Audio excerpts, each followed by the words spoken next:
Gapir endi, nima bo'pti? Mashinam to'xtaganda o'chib qoldi. Dedami? Dedi, nedi? Ha, neytralda o'chib qoldim. To'xtaganizdami? To'xtaganimda. To'xtamang-da unda.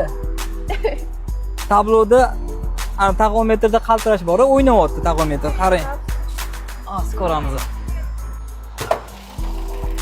Motorda qaltirash bor. Zaslonka to'lgan. Zaslonka to'lsa ham mana shunaqa apparat qaltirab qoladi. Injektorlarni tozalash kerak, svechalarni ko'rish kerak. Yomon bo'lsa almashadi. Keyin воздушный filtrda ham bitish bo'lishi mumkin. Vozdушный o'shandanmi? Воздушный filtrni ham ko'rib olish kerak. Mana shunaqa qilsangiz, xudo xolasa tekisizgan bo'lib qoladi. Ma'qulmi? Ma'qul. Shundoq hammasini qilib olish kerak. O'chib qolmasa bo'ldi. Bo'ldi, yes qilamiz.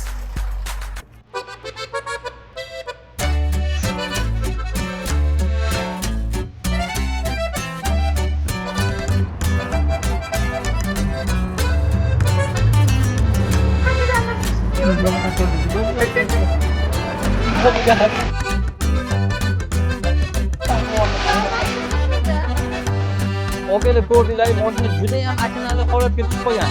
Shuni hisobidan hozir men bularga Carvil kompaniyasini Start Wolf svechalaridan hadya qilib qo'yib beramiz. Buni ushlab turing.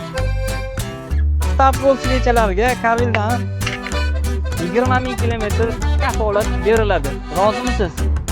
Sizdan faqat bitta duo qo'yish bo'ladi. Bo'ldi.